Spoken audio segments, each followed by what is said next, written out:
What's going on? What up? What up? What up? We're back with another episode of Ford Social Conversations, where we talk about a lot of things, but not everything, Not every. because everything don't need to be talked about. What's going Right. on, fellas? What's up, man? What's up? What's up? Man, What's we up, back fellas? for another episode, man. I'm glad to have y'all back.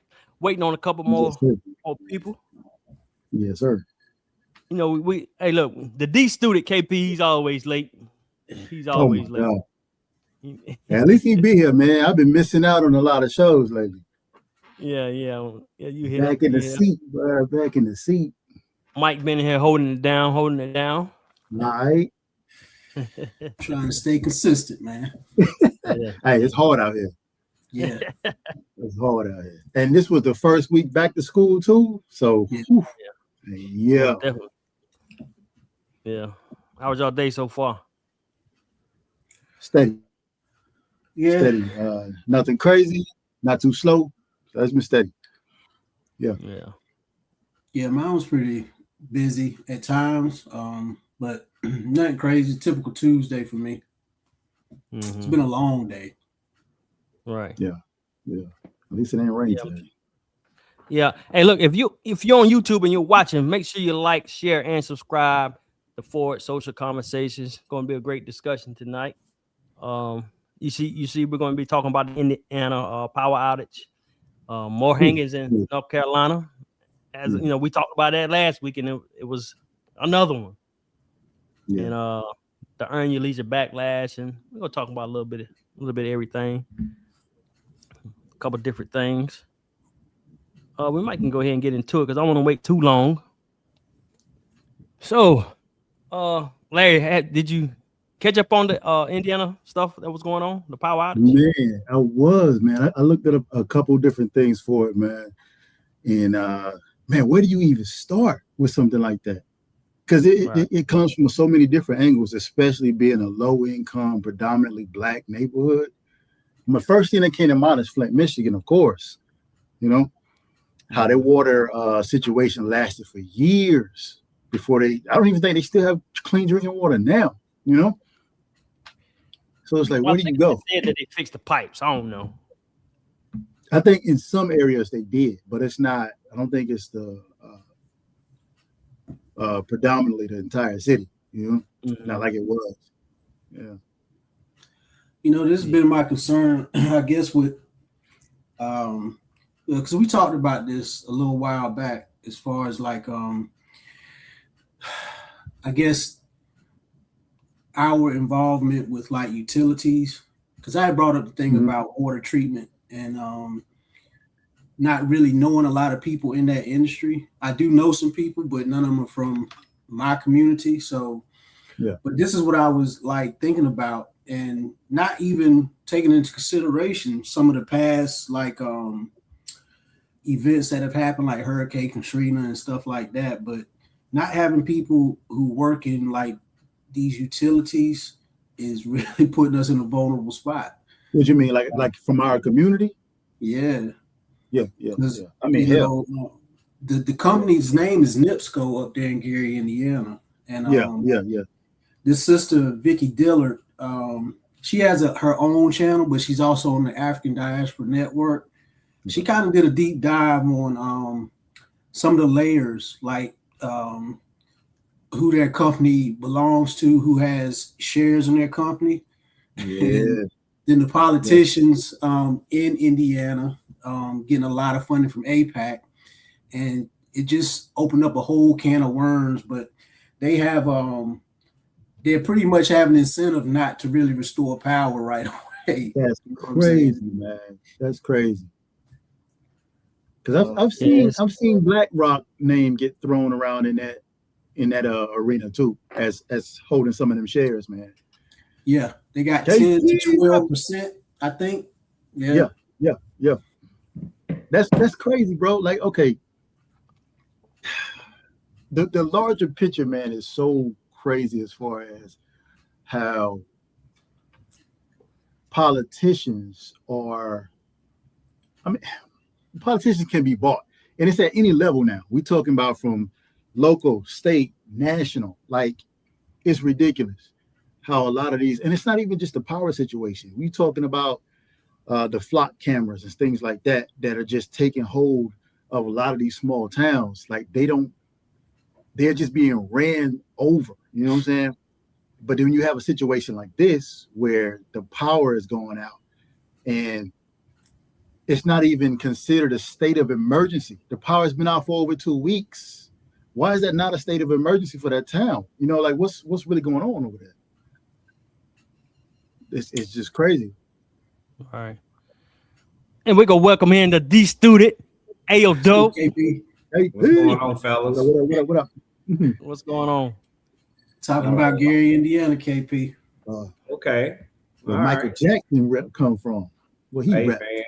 2300 Jackson Street. Yeah, boy. Always home.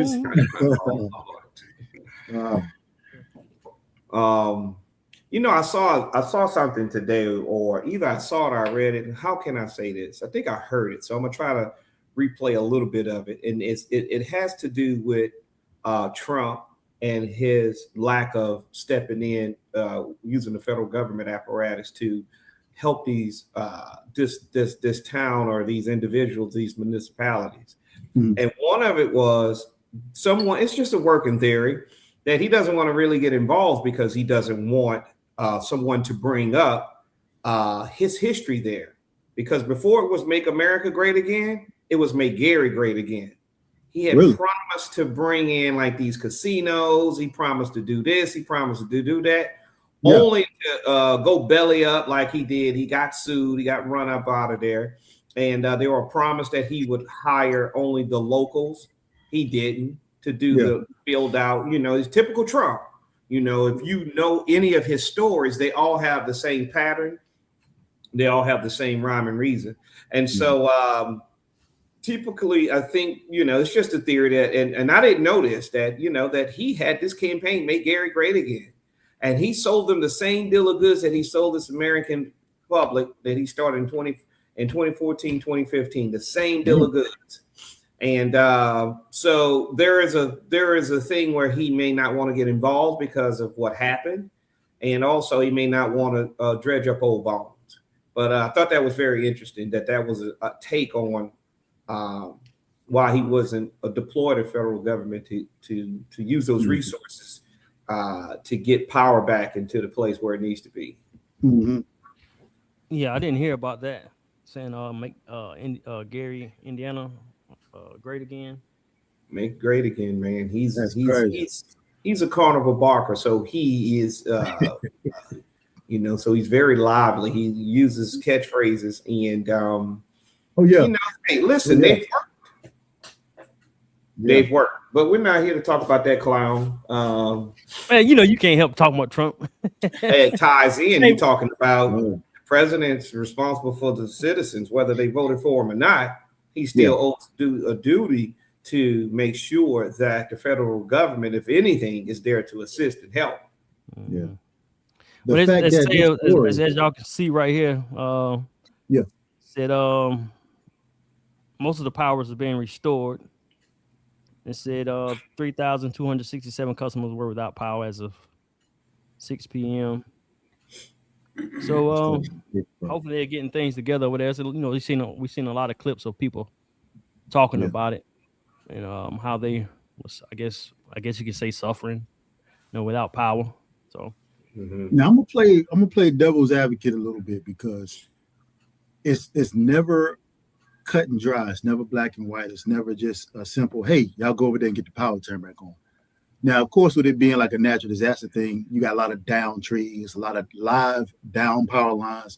So you got to get a lot of that cleared up first before you can just go in and start repairs because it's a danger area. It's a dangerous area.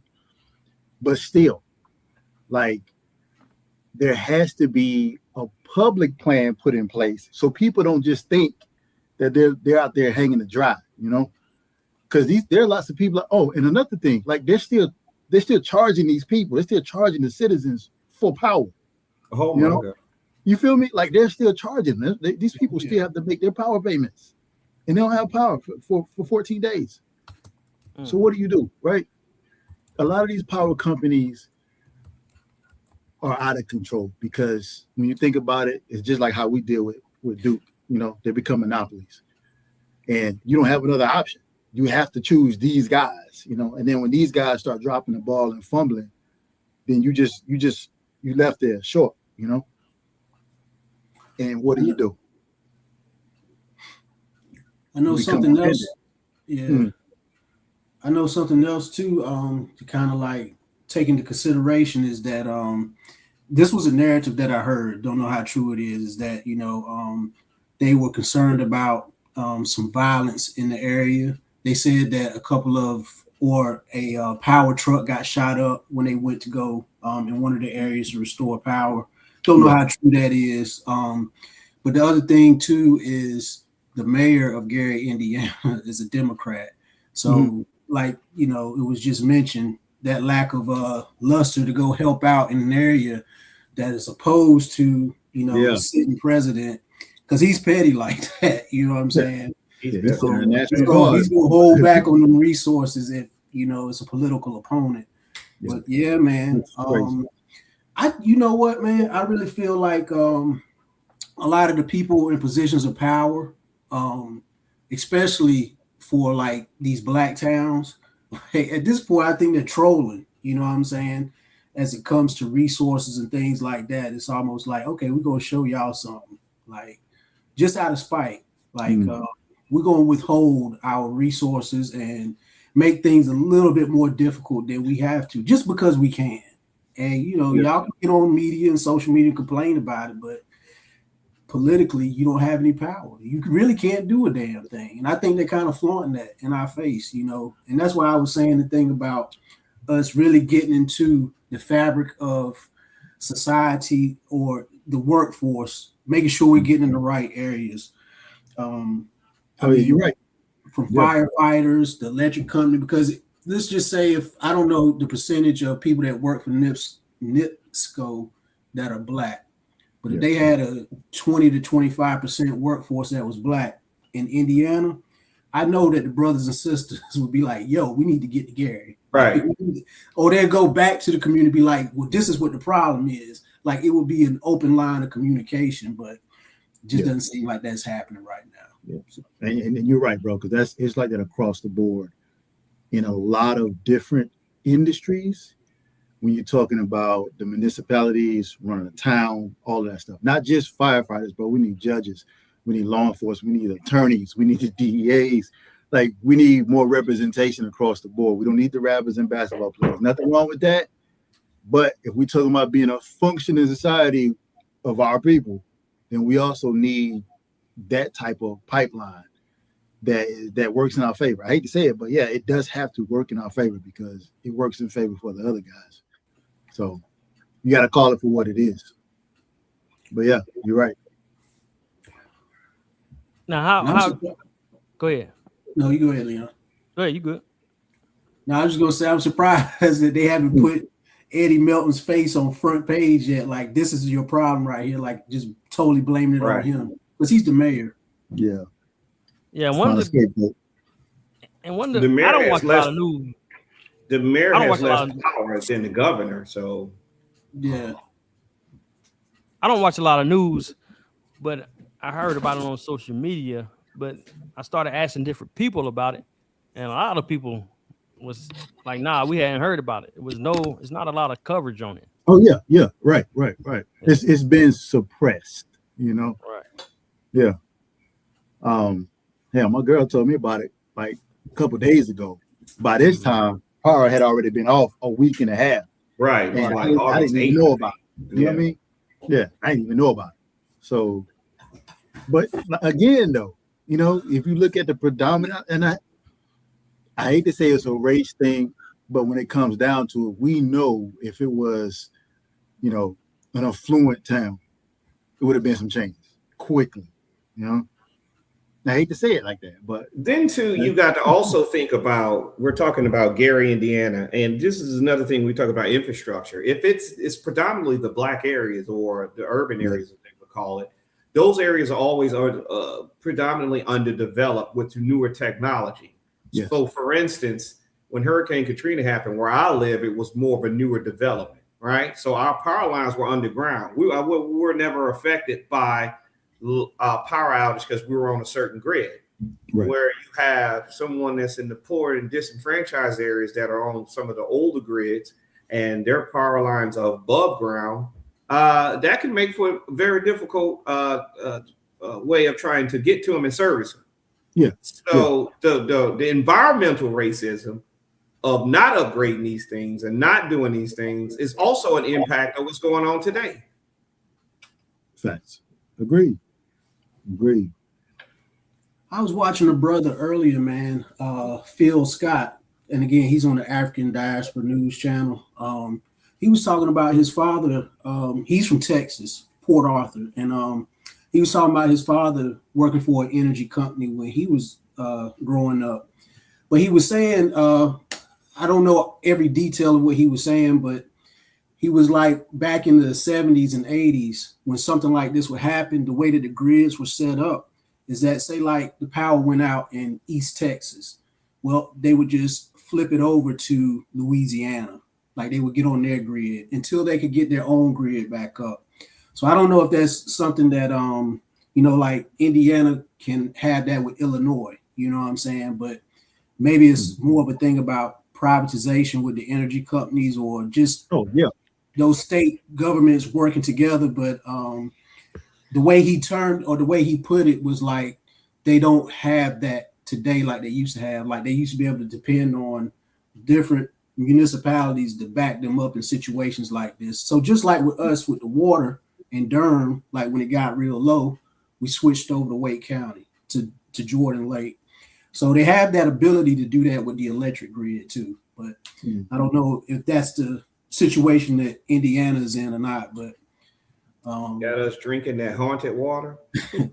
But you know what? If these energy companies like NIPSCO, because like what Larry was saying, Vicky Diller said it was Blackstone. I'm pretty sure she meant Black Rock. But if they're like involved in it and they have to like, use somebody else's grid, they're going to be owing them money. And they're probably like, nah, just we'll let it stay down. We'll get it fixed on our own because we don't want to have to use anybody else's stuff. But I don't know, man. Speaking to that point there, what your dad told you about switching and allowing other energy sources to. Not my dad. Phil Scott's dad. Phil Scott. Okay. He was not my dad. When you talk about switching energy sources, just to bring into perspective, Mark Carney, who's the prime minister, or I forget what his position is in Canada. You guys know the guy. Mark, he talking sporty to Trump. And it has a lot to do with the energy. And they're talking about cutting off the power to the northeast, something like that, because they have control of the grid, they have control of the power supply, and the fact that they can cut it off and nobody can, no one in anywhere else can like interact and like, okay, if they cut it off, then we'll make this line go live, tells me that it's just one source. And anytime that man, I mean, he's talking sporty. I mean, I can't say I'm for or against him, but he's like, in so many words, we'll put your people in the dark. Now turn these damn lights off. Say another word. Say one more word. The problem is he's threatening somebody who don't care at all. That's the problem. He don't not care. Affected. Yeah, who's not affected? He don't have another race to run as far as he's concerned, so he doesn't care. So I'm hoping, Mark, I said, I'm like, okay, threaten the grid, okay, I get it, and I know why you're doing it because we had free trade. Now he's with this tariff. I get it, but man, don't do something that's gonna hurt the people that not affect the person who you're trying to affect, because he is not gonna care. Yeah, agreed. I think everything is a little bit of combination. For what all of y'all are saying, man, it's an infrastructure issue, it's a financial privatization issue, it's a little bit all of it. It's a little bit of racism in there, some capitalism in there. Man, it's so much more than what we're seeing behind the curtain, but it's a little bit all of it. Yeah, for sure. I agree with that. Everything for sale over here, bro. Everything for sale. Shout out to that young man who really got the ball rolling though. And got the eyes on there. What's the guy's name? The chef. He's Keith Lee. Yeah, there you go. Yeah, Keith Lee just had Keith Lee. Yeah, he he uses uprising, stardom, and fame for good. Yeah. And they just had a big successful event. I think it was this That's weekend. That's what's up. That's what's up. Oh, can't hear you, Leon. Can you hear us? We can't hear you, bro.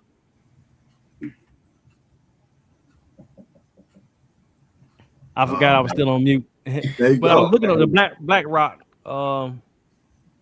It did say something, but it wouldn't let me pull it all the way up. You know how they be having stuff blocked out sometimes. Yeah, got it blocked, boy. You looking too deep. And it says something about them buying the power grid. Yeah. Indiana Power Grid. They got their hand in just about everything, man. Everything, bro. Yeah. For various reasons. I mean, we are a capitalistic, not we, but the United States is a capitalistic society. I think we touched on this maybe a time or two ago. And as long as they can keep preaching communism and socialism, they'll keep you looking at that and like that guy's a communist. The whole while capitalist is robbing your ass blind, you know? Yeah. And it's been the trick. They're doing it. Some of us see it. The rest of us don't. As they say, the masses are asses, and they're allowed to get away with it because they know it. But as long as they keep telling you to look at this communist and this socialist agenda, meanwhile, capitalism is tearing everybody up. And so, you know, so it's too much capitalism. Anytime you got the 1% that can affect the other 99, and we're talking about the super nerds, right? The ones that nobody would play with them in school. They couldn't get the girls. They were socially awkward. They were the worst of the worst, and now they just sit in their little evil lair and just think of things. But all the money they got, like, you know, what else can I do as I'm building this bunker? You know what I mean? They're not doing anything good with the money. You know, you look at Elon, what is he doing? He wants to go to the moon. Yeah. Right? Fix, you know, but, you know, anyway. This is what I was trying to pull up. I don't know if y'all see it. It said Black Rock wants Indiana Power Grid. Here's why. But I can't can't pull it all the way. I was trying to find you gotta subscribe to that. You gotta pay for that. Yeah.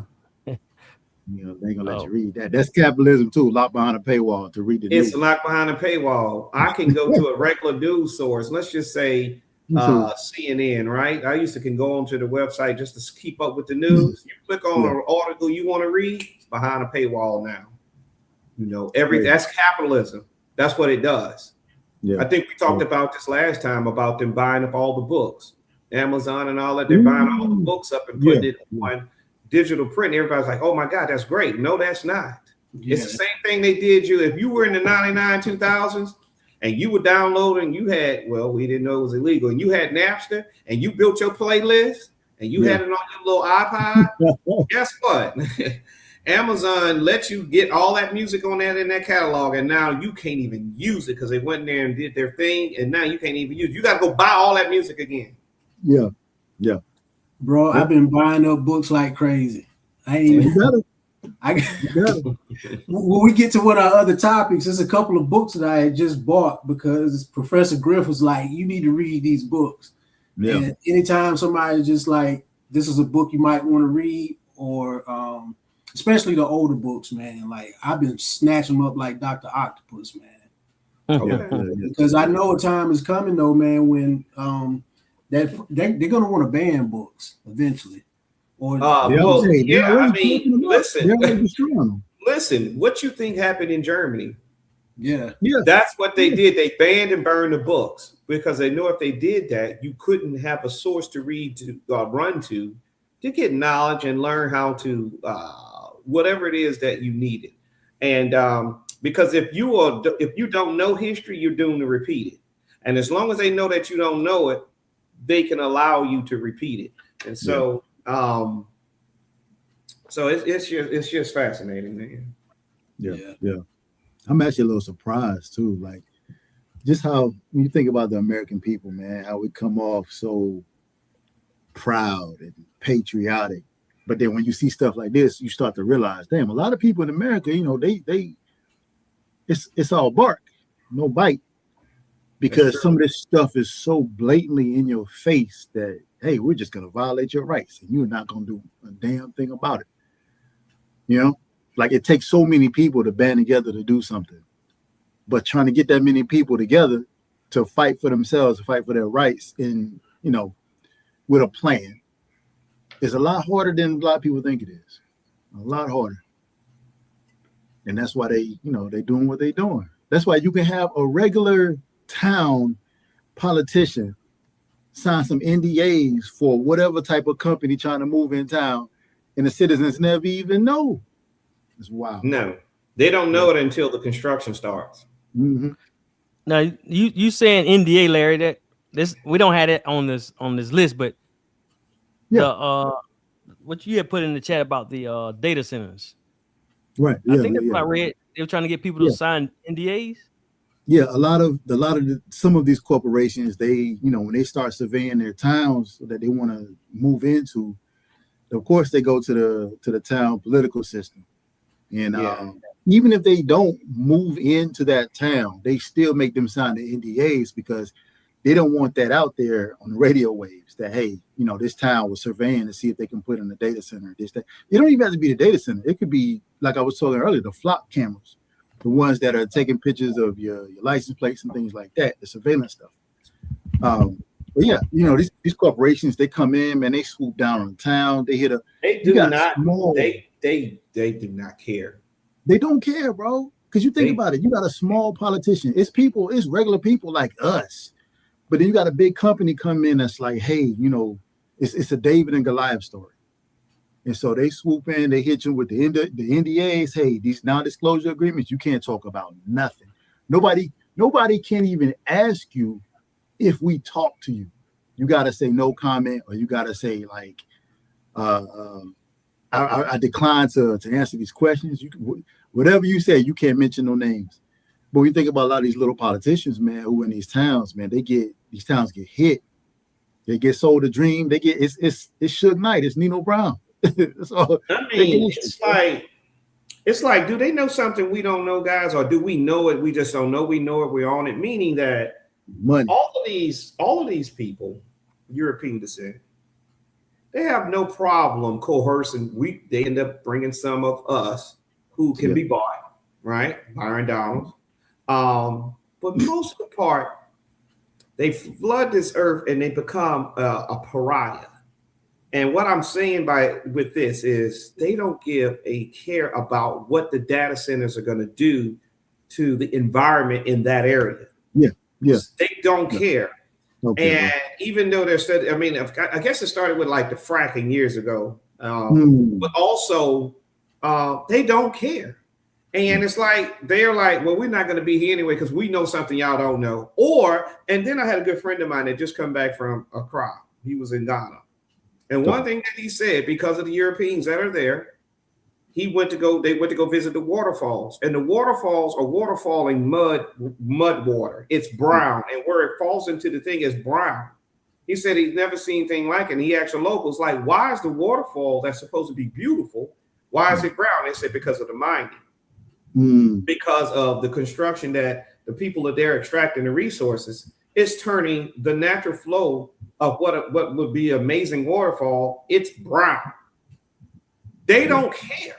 And I see them doing it on the continent of Africa. They even doing it here. So I can't say, well, they're just doing it in Africa. No, they don't care. They do it here.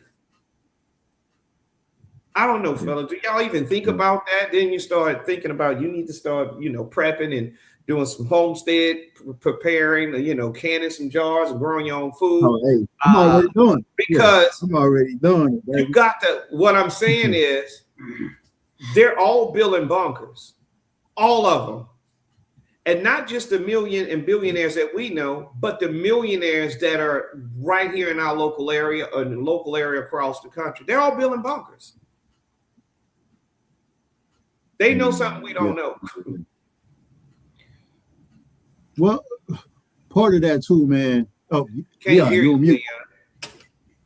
I pay attention to a lot of things, so yeah. What you saying that we don't know? I do agree. There's a lot of people that don't know because they're not paying attention. Yeah. But I do, like I say, when me and you talk about as far as being, when you talk about prepared? Not prepared. KP talks a lot about when we talk about investing in things like that and how we can't do what they can do. Right. But I always say we can do it on our own level. On our own level. Yeah. As far as when it comes to preparing, like we can't build no bunkers, but we got to get with a community of us. We can. That's something we can do, you know. Or if you stay in a community with your neighbors, I don't know if you might not get along or what, but at least we can do that. Have a community, you know. So I like that, man. I heard something that I really loved the other day ago. It says, there's something I read. Competition is the law of the jungle. Cooperation is the law of civilization. And I was just thinking about those bunkers, right? And how this is how I think about that they're basically building their coffins because whatever they're doing, because of the spiritual place that they're coming from, it's out of greed and out of fear. You know what I'm saying? So, and out of exclusion and isolation, instead of helping people out, it's kind of like, well, I'm gonna be a hoard and greed, you know, hoard all the resources, and I'm gonna go, hide out. But it ain't no secrets. Like people know, people will be able to find them, right? And so those and then it becomes a different law then, right? No, people go scope out. We gonna eat the rich. We're not gonna eat each other. We're gonna eat the rich. And so but we have learned to cooperate with each other when it matters the most. And I think that's what they underestimate. It's like, okay, we're gonna deprive them. We're gonna, cast them. They're gonna be the outcasts, and we're gonna, keep them on the bottom. I don't know what they think is gonna happen, but us to rise. You know what I'm saying? But there's nowhere that they can hide in this country. But I think the people who are helping them build the bunkers and try to get all these resources, they're just capitalizing off of their fear. Because I don't know where they think they're gonna go and hide out. Like they eventually gonna have to come out. It's really no place they can go. Hey, you know what? Okay, let me share something with y'all, man. So a couple weeks ago, I learned this term. I was reading this book, and it's a Native American term. And it's called Wetiko, and it's spelled Wetiko. But what it is it's a spiritual concept describing a contagious, like psycho-spiritual disease of the soul.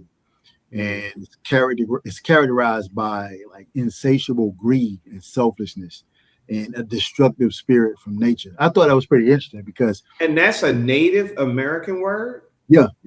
That's very interesting because Wetiko is what happened to them.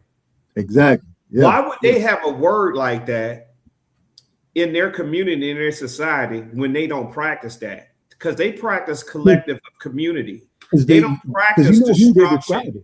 So why would they have a word like that? I don't know. That's interesting to me. They help describe the pale face. Yeah, when the ships came. Yeah. Wetiko. Wetiko? Wetiko. Wetiko. Yeah. That's interesting. That's interesting that their society would have that word because that ultimately ended in their demise by them being very welcoming, very warm. Come in. We got you. Let me show you how to. Here's a peace pipe. Let me show you how to tobacco. Let me show you how to grow this rice. Let me show you how to prepare for the winter. Yeah. And the European said, "Thank you, buddy. Got it from here. By the way, give me all that stuff you got." We should have listened to the natives and not invite them to the cookout. If you know what I'm talking about. Well, listen. I've listened to the native that's in my ancestry, that's roaming in me. I've always had a problem with the invitation being extended. I always had a problem with we would boo the crap out of each other on Showtime at the Showtime at the Apollo, but as soon as one of those clear ones get there and be a smidget, not even nowhere close to where it is, we cheering and doing that. We've been misplaced. Yeah. Hey, and just real quick, that's why they could be mediocre and be celebrated, while we have to be extravagant, even extraordinary. We even within our own community. Come on, somebody got to hit me. I know somebody hit me. Come on, Mike. Oh yeah. Yeah, I And, did. and Leon, and just like another segue, man, like that brings us to that topic of how we having these lynchings in our community still going on, you know, and nobody knows. Like, you know what I'm saying? It's crazy. Yeah, we that one that happened in Rocky Mount. Roanoke. Yeah, Roanoke. Yeah, Roanoke Rapids. Yeah, that was after last week when we talked about the hangings, and then that popped up, and here it is right here for y'all can see it. Yeah, like, bro, does that show what the chief of police said? Let me see. I don't know. What did he tell you what he said? What did he say, right? Lawrence Wiggins, he emphasized that the investigation is in its early stages. During the press conference, he stated, quote, "We are not working from any strict assumption. Everything is on the table." And I want to give him credit for that. You know what I'm saying? Because, you know, everybody's going to form an opinion or have a certain kind of feeling, especially those of us from the Black community, anytime somebody gets found hanging. But this guy, he took a different approach from what I've seen of recent, at least as far as other police departments are handling these, you know, instances, right? Mm-hmm. He kind of left the door open and said, we ain't gonna say nothing. We're gonna approach it and assume everything. You know what I'm saying? And we're not gonna rule anything out type of approach. But this guy is Black. I think he would identify as Black. He looks Black. You know what I'm saying? So I think he's approaching it with that kind of sensitivity. So I want to give him shouts to that. Yeah, that's good. I think that's right. But I really want to know, like with a lot of these brothers that are being found, you know, hanged in the tree, I want to find out what their background is. It was a woman too. It was a woman. The woman. Right. So no. I would like to do the investigation from a community standpoint. Who was this person? Right. Right. So just with any problem, you got to get the causal factor. And the causal factor is the events that leads up to the event being the event. And so what I mean by causal factor is, are these people loners? Are they people that frequent not being in their own community, but in the other communities, what makes them good, easy, soft targets? Are they, you know, are they part of a program? Are they homeless? We need to find out, because what we will find is they probably all got a common theme, you know, and so the common theme could be that if they are being hanged by hate groups or hate people or people looking to get a message, I guarantee it's going to have the same theme. Okay. The person that can get next to them is the person that they trust or the group of people. And because I'm not hearing a whole bunch of hood dudes getting hung. That's exactly. You get what I'm saying? Yeah, that's exactly. I'm talking about some snatching them out the hood, hanging them. It ain't. It's that. It's Jesus, the parable about the sheep. Okay. He wasn't concerned about the 99. He was concerned about that one that was left by itself. Yeah. You know, and because it was uncovered and unprotected by the flock of the herd. You know, so. Do we have that going on? And that's how they're able to get these easy targets, because of whatever we find if we do our governance structure type of investigation. That's all. It's just a thought of mine, like, okay, we need to investigate who they're getting and how they're getting them and who these people are with and how they're able to get to them. Yeah. I mean, just to mirror that real quick, that's exactly everything that was going on with the Nolan Wells case. Everything. That's exactly the same thing. Like, hey, all these people ain't your friends. You know, be careful who you going out here with. These people are not your friends, you know? So I'm on that same page as you guys. Now, the one thing that I would say that sticks out the most to me is, like, I would really question if these people have psychotropic drugs in their, like, background. So if they have some sort of medicine that they were taking for any kind of, like, mental illness, because back in the 1950s, the CIA, in an illegal operation, had this program called MK Ultra. And what they did was they used LSD and other hallucinogens on people or people who were already using them, and found a way to hack their brain and get them to do things against their own will. And this was made popular with the Charles Manson homicides. Like, that's when this really came to the public's eye. Now, they made movies about this. This happened. The Monuments Man. Yeah. Manchurian Candidate. Yeah. So this thing has happened, right? So when the guy did that thing to itself in Raleigh a couple of weeks ago, that was one of the first things I thought about, man, because it was like, okay, it's almost like they picked somebody out of thin air. Like you were saying, he was houseless. He wasn't connected to anybody in the community. They didn't even release his name. They said he might have been an immigrant, is what I was hearing in the streets. But they said that they contacted his mother. But I'm like, wait a minute, man. I was like, this guy had no friends. Like, I can't think of too many friends that I have or know about that I grew up with, that when I go back home, like I see them roaming the streets, just homeless. There's some guys I know that they ain't really got a place to say they could be called homeless, but I was still like, they got a story. You know what I'm saying? Like, they didn't just get that way. They connected to people to some kind of history. There's a history. But it's just like KP was saying, it's like, what's the background? It's like, it's not making sense. And but then there's other outliers. Like, I know the young lady, the little girl down there in Charlotte that they found behind the church. To me, that one, and like you said the thing about the flock camera, I'm like, that's really what irritates me more than anything, because I know we got all the surveillance out there, and this girl got found in the back of a church. Now you gonna tell me that it's not something nefarious at some level? Right. There's this cat named Shaheed Bolson. I don't know if y'all know about him, but no. He goes hard against the West. Like, he does not play.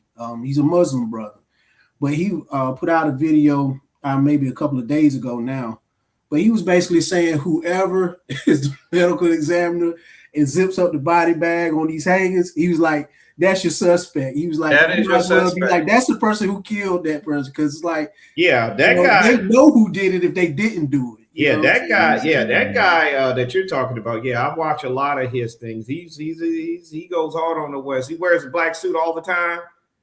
He's with the black tie.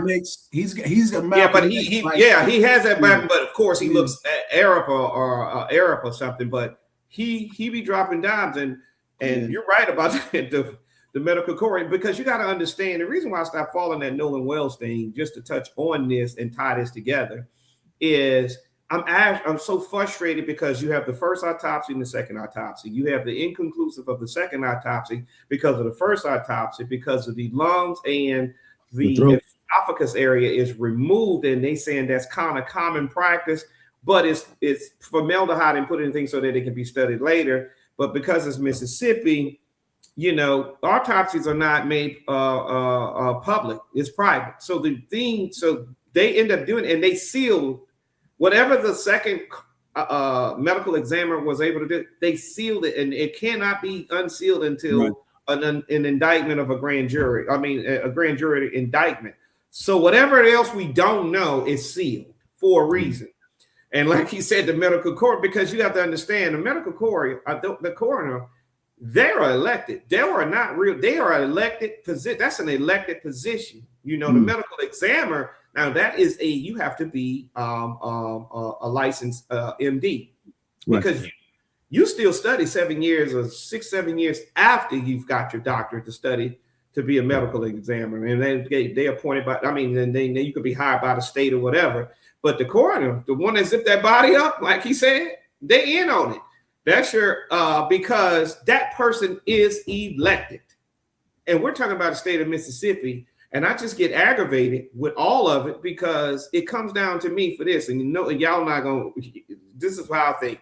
Mississippi, Louisiana, y'all know I'm from there. And we always talk about how dumb both are. I shouldn't say dumb. Let's just say the education system doesn't yield the best results. Sometimes we're 50 and sometimes Mississippi is 50. But make no mistake about it, they're 49 and 50. So they fight for the last spot. So if you have that many people that is not that don't have the mental capacity, it ain't just relegated to us black people. Those Europeans, they're not as smart either. So those same ones, Michael Joe has been appointed to be the coroner, right? The same ones that are in these positions, in these roles, and we're like, well, why Mississippi? Why does it take so long to get things through the process and trying to understand there's so much ambiguity? Well, if you think it's tough for you and you're smarter than them, what you think they dealing with? They're not smart. Yeah. The numbers bear it out because of the school ranking, right? Yeah. So it's not relegated just to black folks. It's those European folks. It's the non-melanated. And when I sit back and I look, I'm like, we're asking for the D student of the states to give us the answers that we need. Ain't gonna happen, brother. They're important answers too. Yeah, just not gonna happen. I want to share something else with y'all. I don't know. I didn't share this with y'all in the comments, but another hanging happened, and I'm gonna put it up on the screen. It happened, I think, yesterday or 2 days ago. What? No way, bro. Yes, but let me see. Let me just pull it up. Oh, I saw it. It's a young 15-year-old white guy. No, 29-year-old white guy. Yeah. So Aberdeen, North Carolina. Let me tell you something, man. Wait, hold on. He was found hanging in the woods behind the Center Park shopping center. It happened Sunday. Yeah, 2 days ago, North Carolina. And Caleb that's my man, Lawson. Go ahead. and that's my man from the North Carolina beat. He putting in good work. Like, he's on top of this stuff, right? But I made a Facebook Live a couple of days ago, and I talked a little bit about the CIA operation, the MK Ultra thing, and I was like, let's just say this was a psychological operation, PSYOP. Why haven't the CIA, if they were behind it, decided to not like sprinkle in some white guys? Like, why ain't no white people just happened? Hanging? Right. So here it is. You know what I'm saying? Like, here it is. So it's like I said, Mike. I was saying, and Leah, it's like, do we know that we do know that we don't know, but we really do know because we kind of know. You kind of know. Yeah. It's right in our face. And you know what? That's why I think my theme on this episode is going to be trolling, because I feel like they just trolling us at this point. Like, they put these movies in front of our face on true, real events that have happened, especially with the government. You know what I'm saying? And they entertain us with it. It's like, it won't really happen. Even though we did it, it won't really happen. Because now we Hollywoodize it, we fantasize it, we bastardize it in a way to make you kind of like associated with just the movies. Yeah. But no, they would do this stuff, man. And I don't think that they stopped doing it. They got better at it. They got even more covert with it. You know what I'm saying? I mean, it's a little sloppy. If you look at the last assassination attempts on 47, they got a little sloppy. It was acting. Yeah, exactly. Well, you know what? Yeah, I questioned that too, because a couple of people had these memes like, when he really getting assassinated, he hiding in a food cart. You know what I'm saying? Yeah. So hopefully they'll find out what's going on with these hangings, man. It's been too many with the last year. Yeah. Before we move on from the hangings, though, I do want to plug those books that Kalanji and Professor Griff put me on the podcast that I saw. One of them was called 100 Years of Lynching. It's by Ginsburg, and that pulls like different articles from lynchings, confirmed lynchings, over the course of 100 years when that book was written. And so this isn't that old. It goes back. Well, they must have cited ever since we've been here, but the author just focused it on 100 years, primarily after emancipation, I think, or Reconstruction. Like, he just condensed it down. And then the other one is wait, before you go to the other one, did they cite Ida B. Wells in that one? Because that's what she did with Southern Horror. She was the first one to start writing now about recorded lynchings, because before her, they wasn't never recording them. Did it talk? I mean, have you had a chance to read? I'd be interested to know, do they pick up where she left off? I don't know. I can't answer that definitively. But there's another one now. Without Sanctuary. That's the next one. That's the other one that I was about to mention. So, come on, man, come on. And that one is like photography. You know what I'm saying? Yeah, that was it's showing like images. You know what I'm saying? So which one? Say it again. What's the name of it? Without Sanctuary. Yes. Without Sanctuary. Yeah. Who's the lynching? Author? Yeah, lynching photography in America. Oh God, no! I don't want to see that. No. Oh yeah, it ain't. It's not. Yeah, it's not for the. No, yeah, I know. There's like that's why I asked when I saw that when you said I said, oh no, I do not. Yeah, it's legit. You think I'm boy? Yeah, it's legit. Like it's hey, this all this stuff is real. It happened. I think that book came out like in early 2000 or something like that. But it's real, But man, me seeing that stuff, man, with the way I think and the way I'm like Leon. Leon's trying to stay away from some stuff. I don't want to be pulled in. Yeah. You know what? I told my daughter probably a year ago, we were just having a random conversation. I told her, I was like, we've been through some stuff as a people. And I was like, since she's been alive, we've experienced some things based off of race. And we've had, to struggle in this country.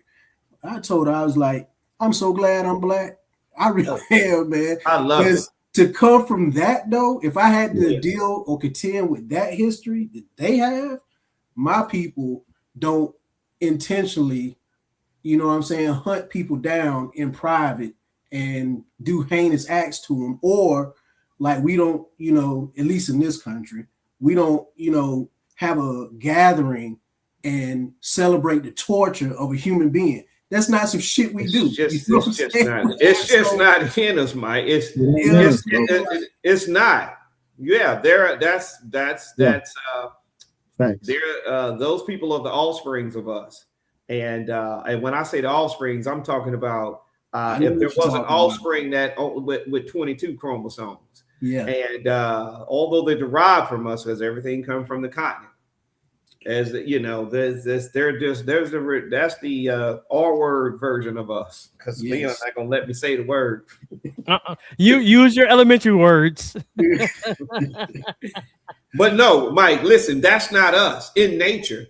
Let me tell you something. The four of us could not see some 15-year-old non-melanated kid, and we just all started messing with him.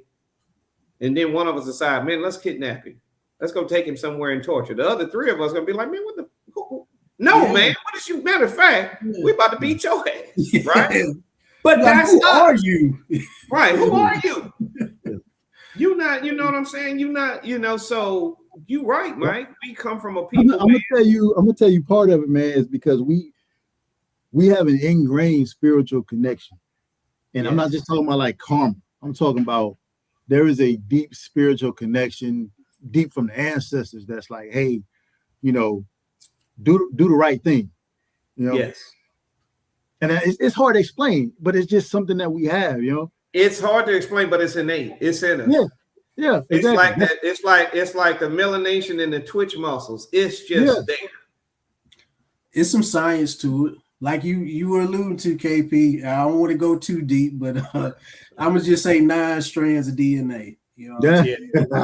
Have you ever seen some of those? I guess. No, you're talking about. We got about 9 strains. That's what I'm saying. Yeah, there's somebody. A lot of them don't even have 7. 6. Yeah, a lot of 6 them and 7. Yes. Yeah, right. So, and and they're affected by the sun. The sun gives everything life. Yeah. Right. But if you stay in the sun too long, it won't work out for you. So what that's telling us, one of us is not supposed to be here. That's crazy. Hey, KP, that's crazy you said it. I was cutting this white guy the other day. We weren't talking about white guys. What are you talking about?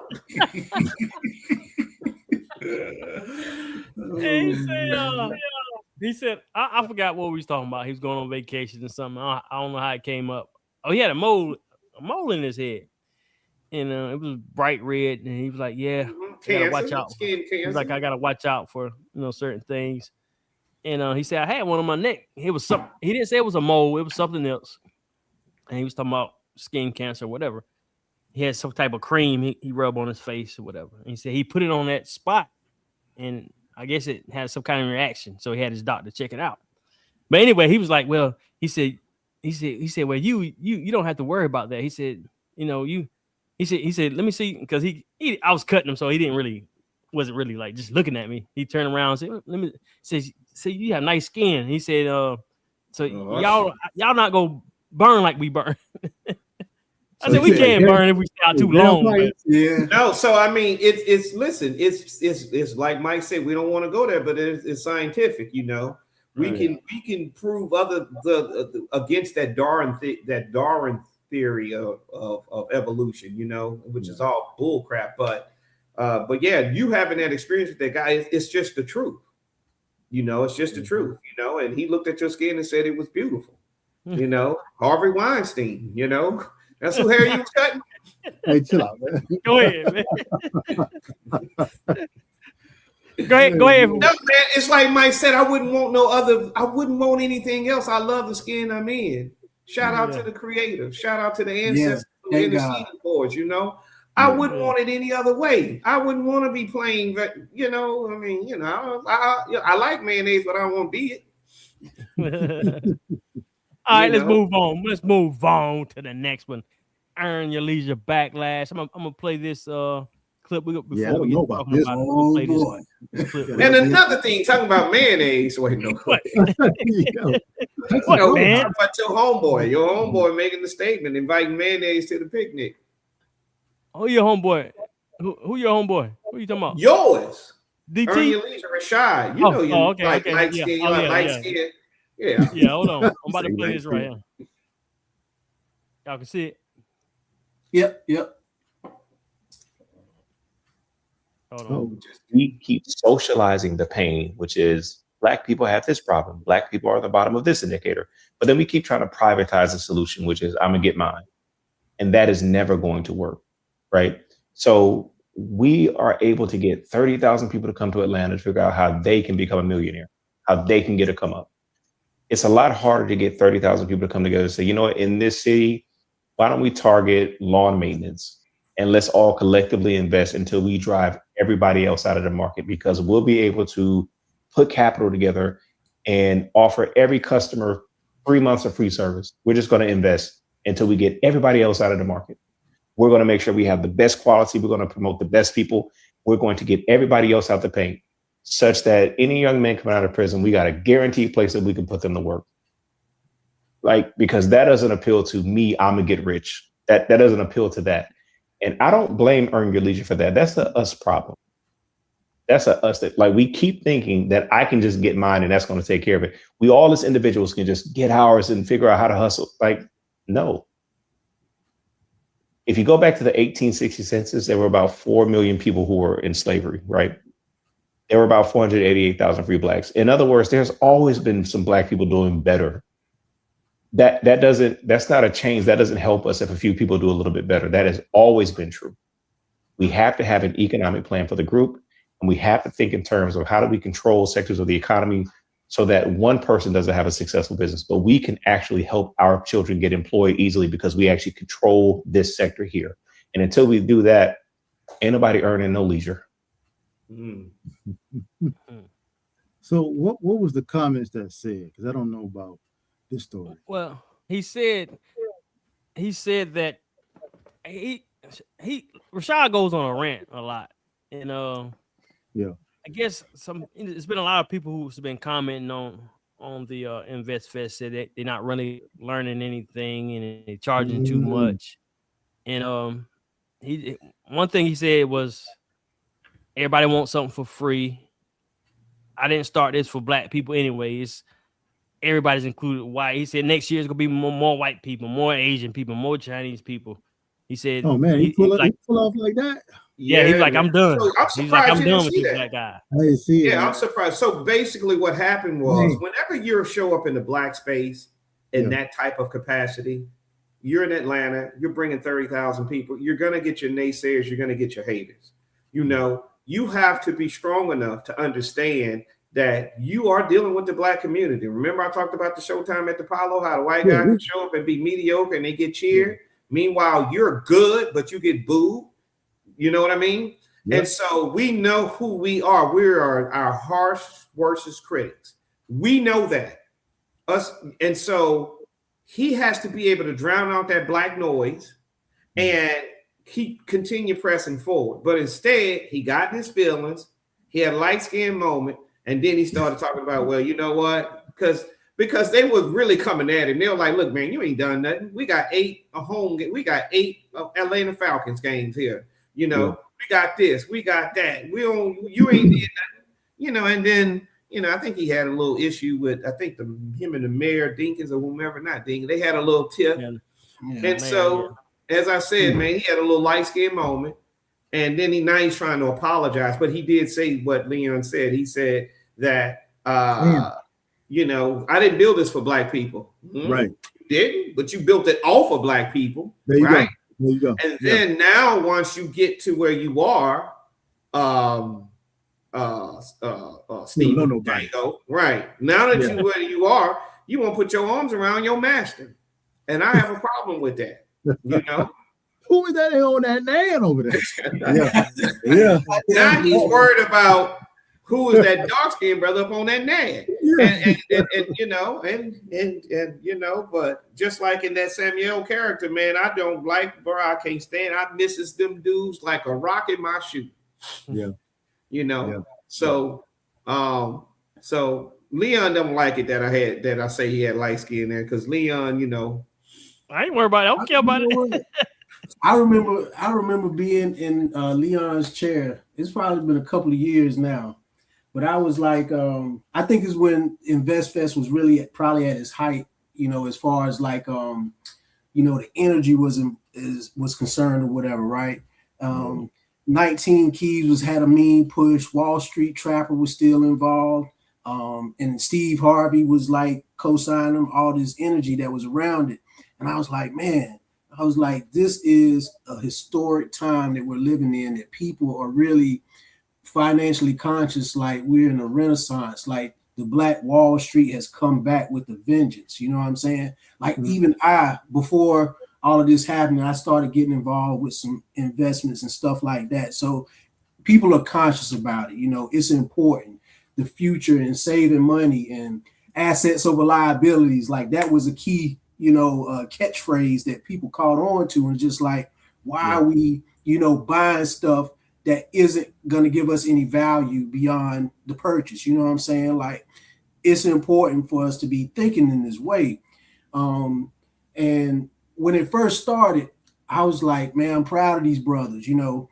But right after it started, I just know, like, that meteor, man. I was like, they're gonna plateau, and I was like, something's gonna happen. Like, they're gonna get infiltrated. Egos are gonna get to be too big. Like, I just didn't see it lasting, because there was conversations that they were having amongst each other, like when they would all be up there, and the other guy, Ian or whatever, and it's just like, you could tell that they kind of like, you know, weren't on the same page with certain things. You know what I'm saying? And then this was like the kicker for me, which kind of made me question everything that they were doing, is when they went to Davos. You know what I'm saying? Okay. And being with those folks, that, as far as I'm concerned, you know, the World Economic Forum, like, I talk about that a lot. You know, I don't. But I missed that. I don't want to go crazy on them, but you know, those are the real, like, Dr. Evils. You know what I'm saying? Like the Bill Gates and the other guy, his name is slipping me right now, but he wrote Sam Altman. But this guy wrote the book, is like, all human beings are like hackable machines. You know what I'm saying? And like, that's the future of us.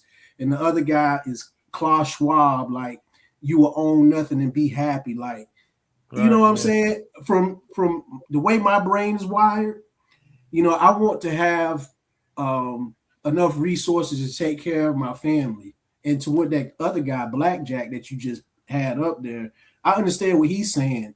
And like, that phrase that I talked about earlier, competition is a law of the jungle. Cooperation is a law of civilization.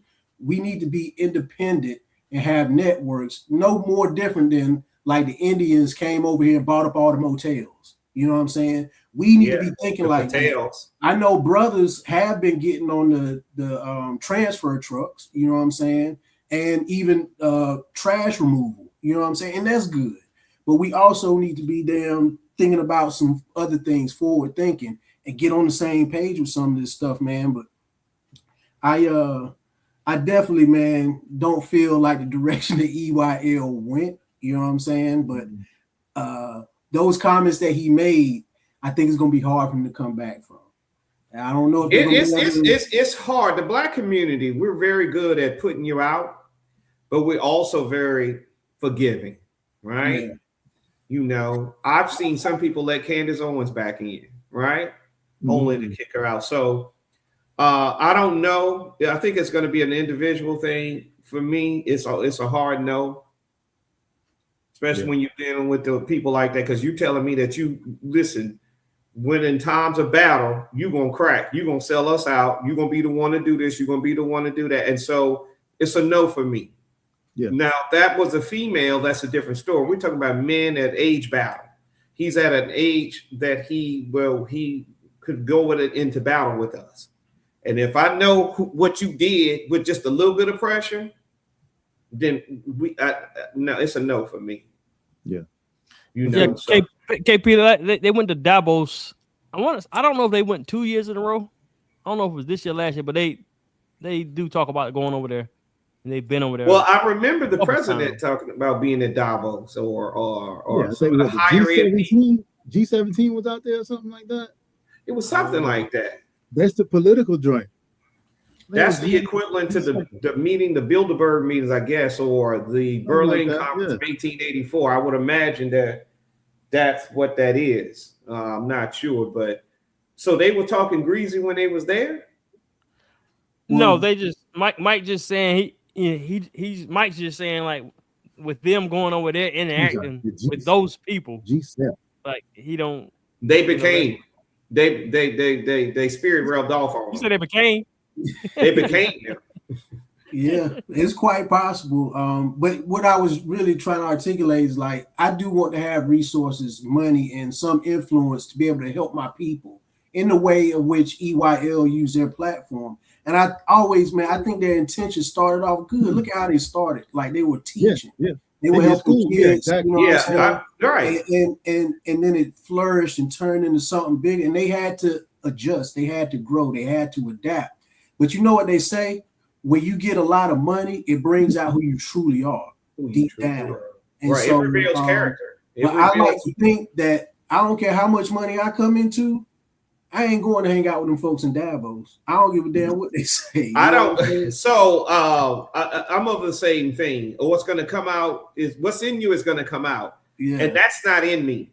No different than me getting a bunch of money buying Elephant Man bones. That's not in me, right? You just become who you really are, your deepest desires. And so, so I don't know.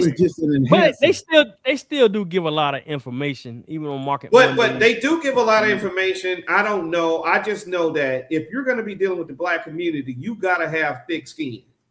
Because, Mike, as you said, if you got it, you want to help your community. But you're going to have thick skin because that same community going to hurt your feelings, brother.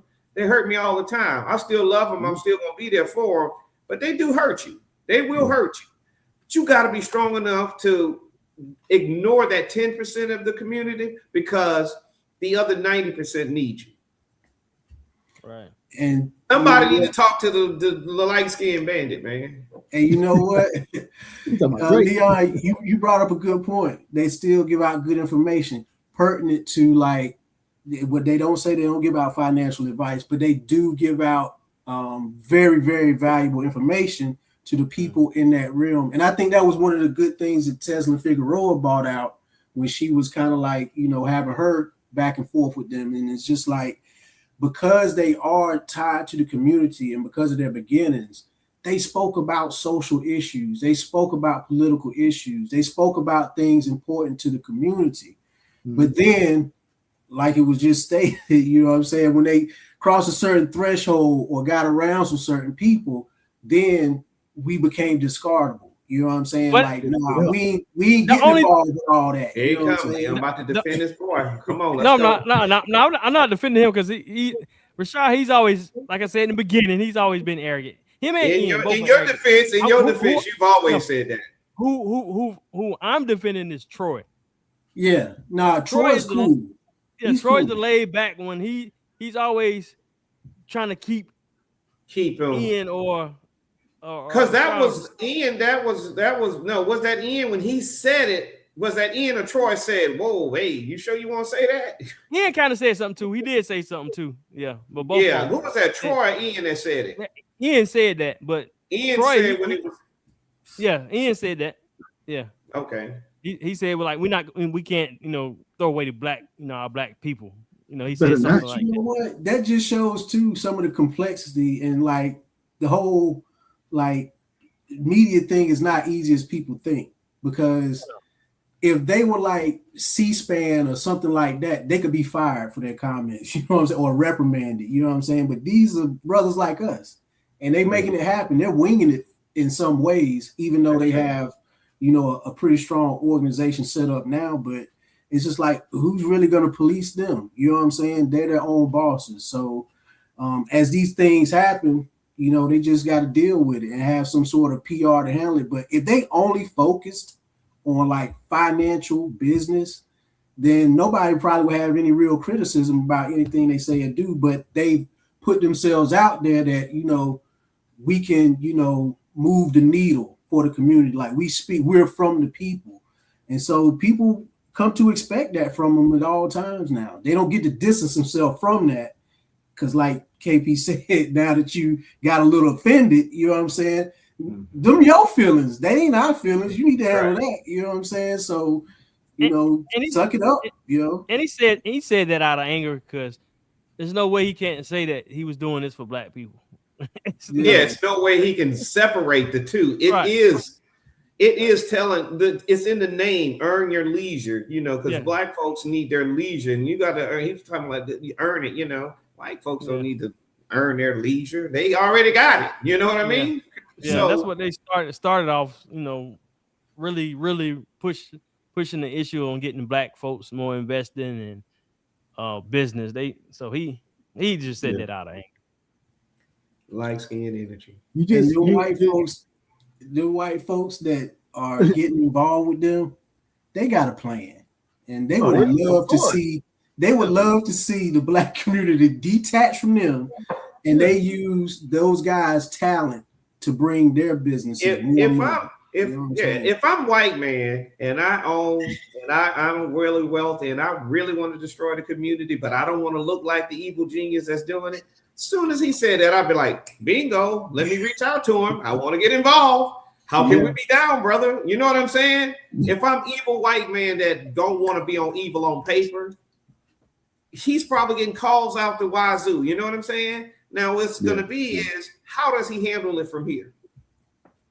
Right. Yeah. Because the calls and the offers are going to come because I'm evil. I want to destroy them. You are building up these black folks. They done got too full of themselves. They run around here in Maseratis. They got cars. They paying for their kids to go to Howard Cash. I got to stop this shit. So I'm glad you said it. And so I'm white man. So how can I be down? How can I help you bring? And look, I got my white group. I could bring 50 of us, right? Yeah. And we're power brokers. So you ain't lying, bro. Yeah, and so before you know it, you got these white power brokers there. They doing some nefarious things in the background, and we got nobody but our own leader in the community to blame for that, because this has happened time and time again. They get compromised and they get compromised on them, and he gave them the compromise. You know what I mean? He gave it to them. Yeah. So yeah. Well, it will be seen next year what happens with the. If he take the bait, like I said, he's getting the offers. Because if I'm evil, if I'm the one that don't like this progression of black folks, but I don't want to say it because I still give to the Negro College Fund, and this is a way for me to be influential and change some rules, change some stuff. Because remember, racism doesn't show up in KKK. It shows up in rule changes. That's where racism show up today. It just shows up in rule changes, i.e. changing the mail-in ballot, but the Supreme Court just decided with Trump yesterday. Yeah. He just voted. He uses the mail-in ballot vote, but then he says it's something wrong going on. But he won the last election, and all the Republicans won. But then something's wrong with the mail-in ballot. Make it make sense. They're winning, but they're saying something's wrong with the mail. Are they telling us something? Like they're like, we won because we used this mail-in system ballot to win. I don't know. They're telling us something because he's steady using it. He votes by mail. Yeah. The first step in white supremacy is deception. And so the main goal is to just keep people confused. Yes. And so they doing an excellent job at that. They just keep throwing shit at the wall. They just keep throwing shit at the wall. Yeah. Excellent job. Yeah. Like you said something, but I ain't gonna comment on it. I comment because I don't want to get started. Go ahead, man. But he's gonna talk about why vote. He's gonna talk about vote no matter. He's talking presidents are selected. They keep us and confused and fighting each other. Yeah. Yeah. We ain't gonna talk about it. Well, I don't know, man. It's Leon, I don't know. I mean, I hate that you rubbing off on me. I think about it. Sometimes you get depressed, man. And then when I look at who is that orgy lord that says that you can't dismantle the master's house using the master tools? Ooh. Okay. It's like, okay. Lord, Okay. Hey, but I want to. So KP, I want you to. I don't know. You might like this. Look, you might like this. We gotta pay homage, man. To What do they say? A homage. Either one. R.I.P. Dolly Parton, man. Oh, what you mean I might like this one? Because she's an ally? I think Dolly Parton was good, bro. She was good. Listen, I think Dolly Parton, man, rest in peace to the OG, man. I do believe that Dolly Parton, she was an ally to the Black community because right there in Memphis, Tennessee, she did take some of the proceeds from that song you saying that Whitney took and claimed, because we didn't even know Dolly sung that song because the way Whitney took and destroyed it, right? Yeah. And then next thing you know, you heard the original version, you're like, oh, okay. But Dolly Parton received like $10 million in royalties for that. And from that, she took and went into the Black community in Nashville, and she started a lot of programs. And one being that every kid will get a book every year. They're doing it. Yeah, that book. Yeah. And so she did a lot of stuff for the, for the Black community. I think she did it because it was the right thing to do. Yep. So shout out to Dolly Parton, man. Shout out to Dolly P. You listen, man. There are some righteous out there. Yeah. I can think of something far worse. Oh Lord. What are you talking about? I'm talking about far worse white folks than Dolly Parton. Oh, no doubt. She would fall into the righteous category, because you're gonna need some of them, and some of them are not. Some of them don't succumb to their dads and grandfathers' way of thought or life. Some of them reject it. Not many, but most reject it. They're like, no, my man Kareem is human in this world. I'm gonna treat Kareem right, and that's just what it is. And so they end up on our side, and they end up at the cookout, I guess. I know, right? All right, so honorable mention. We're gonna want to give honorable mention to the KP's stomping grounds, the red phone booth, where he hibernates at least 3-4 times a week. So shout out to the red phone booth. Why we didn't talk about this on air before you did this? Okay. Look, Rashad was supposed to be on. We're gonna talk about it more, but you're honorary. Listen, captain. man. Shout out, man. The red phone booth is the thing about it's a franchise owned type of industry, but you can own it. And there's shout out to the two Black dentists, the guy Mike and Ralph, they own it, and and I talked with them, and they did a phenomenal job of getting it down here and getting it open, and what they did to get it open. I thought it went really well. With the community, and because we were all in the chats, like before they open, it'll be at least about a month before they open, they'll allow us to come in there and tour the place and sit down and have a smoke, even though it was still under construction, and then about 2 weeks before before the opening, they invited a lot of the members to come in, and so you had a lot of us as members, and of course they were training the staff, so they were giving us all free drinks. And I thought that was dope. I had never experienced that before. For like 2 weeks, they would give you free drinks. Well, it was free, but because if you're in the restaurant industry, which I learned that a lot of times when they're training new bartenders, they're training them to mix the certain cocktails or their specialties, and somebody come through with a straw. You know how you can dip the straw and taste it, and if it ain't right, then they throw it away, or they tell them, "Hey, more bitters. Hey, more, more of this, more of that." So instead of them throwing it away, they just gave it to us as the members, but they did not give us trash, because there were several times when we were waiting on drinks that the guy behind him that was training them, he would put the straw in it and taste it, and he would throw it away. One of my homeboys, they threw away 3 of his drinks right there, and the guy came over and explained. He said, "Hey man, we want to get it right. We don't just want to give it to you. We'd rather throw it away than give you a bad drink, because we want to get it right." So it was very, very, I thought it was good with that, man. They got good food. I think they got something that's off menu. I don't think it's on the other things. The jerk chicken is pretty good, from what I understand. It's the recipe of the young man that does work there. So they got food there when you want to. I think it's the most ultimate date spot. Is the ultimate grown-up spot. There is dress code. You do have to wear the dress code.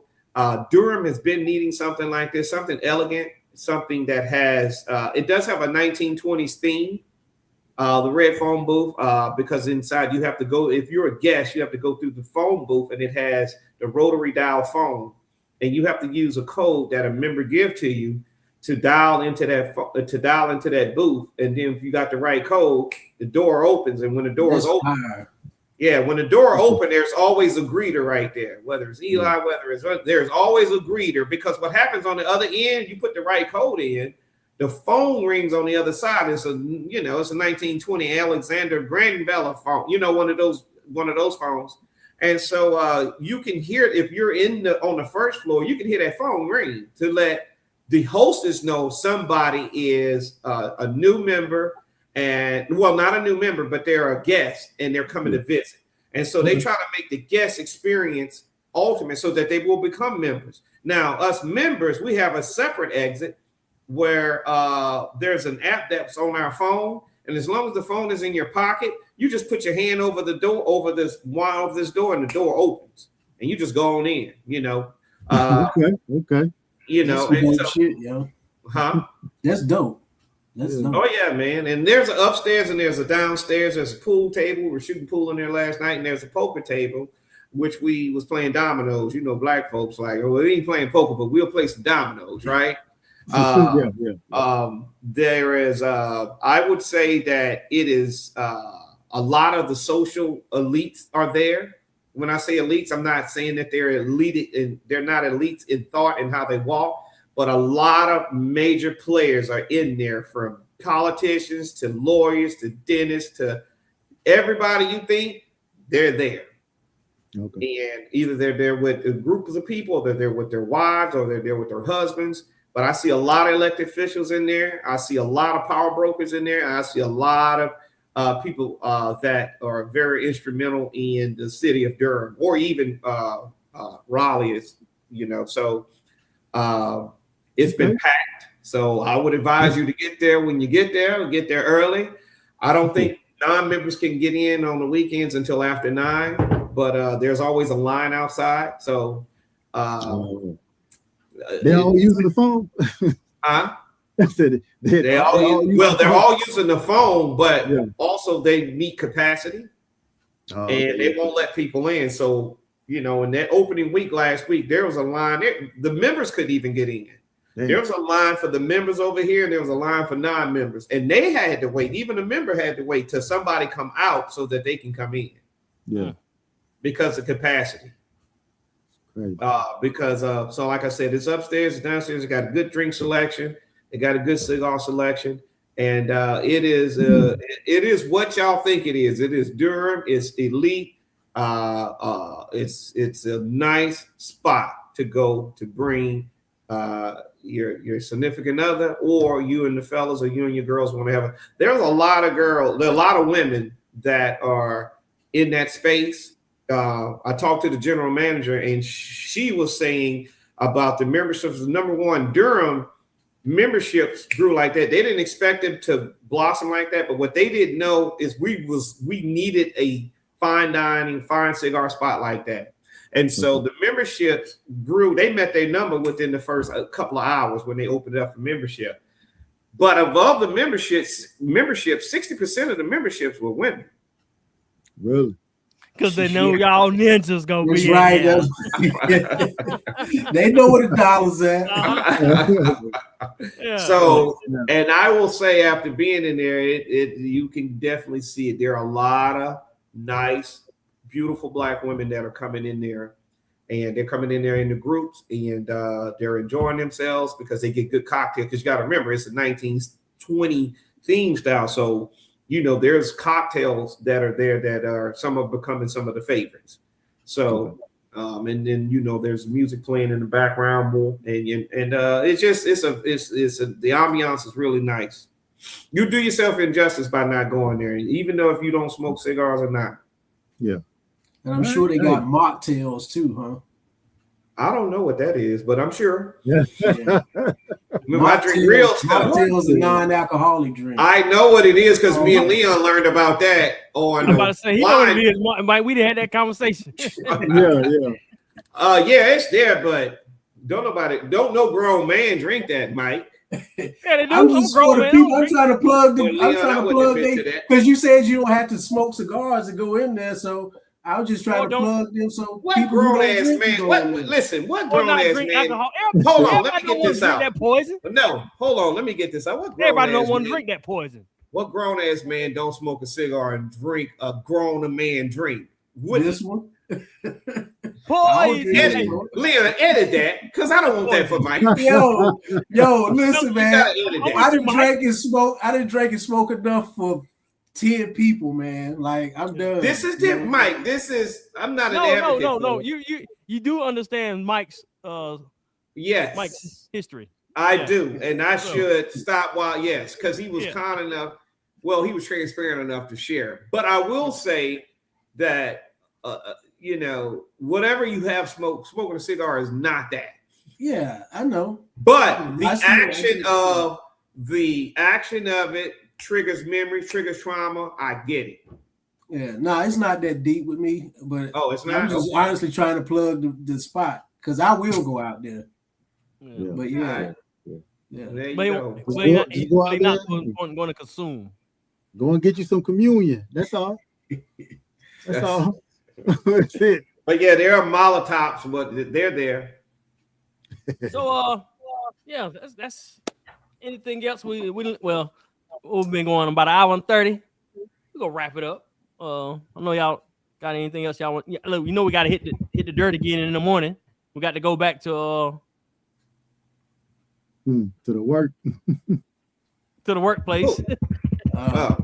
Yeah, but okay. I was about to say something, but I ain't saying it. Plantation.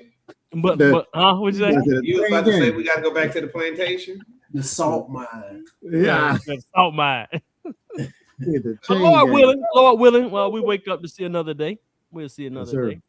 Amen. Yeah. Look, if you tune into this episode of Ford Social Conversations, make sure you share, like, share, and subscribe. Like, share, and subscribe. Well, that's it. It's a wrap for another episode of Ford Social Conversations, where we talk about a lot of things, but not everything, because everything don't need to be talked about. Until the next time, we'll see y'all. Peace. Peace.